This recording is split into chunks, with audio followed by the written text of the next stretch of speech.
Assalamualaikum warahmatullahi wabarakatuh. Alhamdulillah. Allahumma salli ala Sayyidina Muhammadin wa ala alihi wa sahbihi ajmain. Amma ba'd, hadirin hadirat, khususnya abna'ul khairat di mana saja Anda berada. Marilah kita menjadikan puja-puji syukur kehadirat Allah Subhanahu wa taala. Selawat serta salam kepada junjungan kita Nabi besar Muhammad sallallahu alaihi wa ala alihi wasallam serta keluarganya, sahabat-sahabatnya, kepada pengikutnya ila yaumiddin. Amma ba'd. Alhamdulillah. Ilmu sangat penting. Anda ingin dunia dengan ilmu. Anda ingin akhirat dengan ilmu juga. Anda ingin kedua-duanya dengan ilmu juga. Ini sangat luar biasa. Man arada dunya fa'alaihi bil ilm, wa man arada al-akhirah fa'alaihi bil ilm, wa man aradahuma fa'alaihi bil ilm. Semuanya dengan ilmu pengetahuan. Lantas bagaimana dengan orang yang membantu, memberikan bantuan kepada seseorang, kepada lembaga pendidikan? Apakah mereka mempunyai tempat yang sangat luar biasa juga, sangat istimewa di hadapan Allah? Ya, sangat dan sangat istimewa. Nanti saya ceritakan suatu kejadian yang disampaikan oleh Syekh Hisham Al-Burhani dari Suriah. Kejadian yang nyata. Dan beliau yang sendiri menceritakan. Tetapi mari kita lihat dulu. Kita simak bersama orang yang menuntut ilmu pengetahuan. Kata Nabi Muhammad SAW, fi sabilillah, di jalannya Allah Subhanahu wa taala. Berarti apa? Nilai pahalanya sama dengan orang yang membela Islam. Sama dengan orang yang membela agama. Syahid kalau dia meninggal dunia. Hatta yarji, sehingga dia pulang. Subhanallah. Orang yang keluar dari rumahnya, kata Nabi Muhammad SAW, fi talabil ilmi, menuntut ilmu pengetahuan. Wada'atil malaikatu ajnihataha. Malaikat memberikan naungan kepada mereka, melebarkan sayapnya, melindungi orang tersebut. Berangkat dan pulang kembali. Ridwan bima yasna. Karena malaikah ridha dengan mereka. Subhanallah. Di dalam Al-Quran, darajat. Allah akan mengangkat derajat orang-orang yang berilmu pengetahuan. Jannat, bagi mereka surga. Ini yang kita perlu garis bawahi. Surga. Di dalam cerita ini, Syekh Hisham Al-Burhani dari Suriah menceritakan pada suatu waktu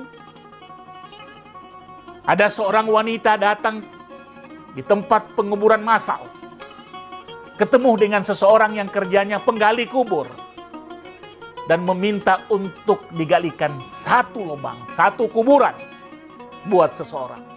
Setelah selesai, tidak beberapa lama kemudian datang beberapa orang membawa jenazah. Jenazah tersebut diangkat. Kemudian yang menyambut jenazah tadi diantaranya adalah penggali kubur. Menyambut jenazah. Diletakkan di dalam kubur. Setelah diletakkan di dalam kubur, apa yang terjadi? Penggali kubur melihat dua kuda dengan dua orang yang gangi kuda tadi. Rawdatun min rawdatil jannah. Allah bugakan taman dari tamannya surga di kuburan tadi dan dilihat langsung oleh si penggali kubur. Yang lain tidak melihat. Yang menyaksikan ini adalah satu-satunya penggali kubur tersebut. Apa yang terjadi?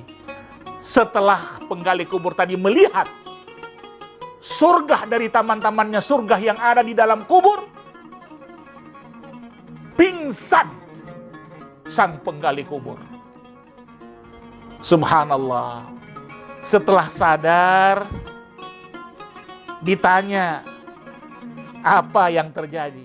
Penggali kubur tadi menceritakan, tetapi mereka tidak mempercayai kesaksian atau apa-apa yang disaksikan oleh penggali kubur. Mereka mengatakan ini suatu karangan saja atau halusinasi saja. Berakhirlah cerita tersebut.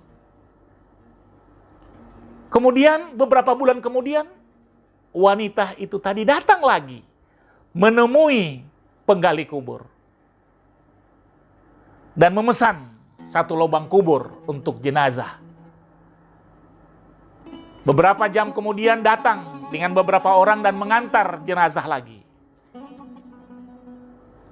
Subhanallah, penggali kubur siap menyambut di dalam kuburan. Setelah disambut, kemudian penggali kubur tadi dengan beberapa orang yang lain ingin meletakkan dan memasukkan di dalam kubur. Apa yang terjadi? Sebagaimana yang terjadi sebelumnya. Dua penunggang kuda. Kemudian Allah Subhanahu wa Ta'ala memperlihatkan kepada penggali kubur taman dari tamannya surga di dalam kubur tersebut.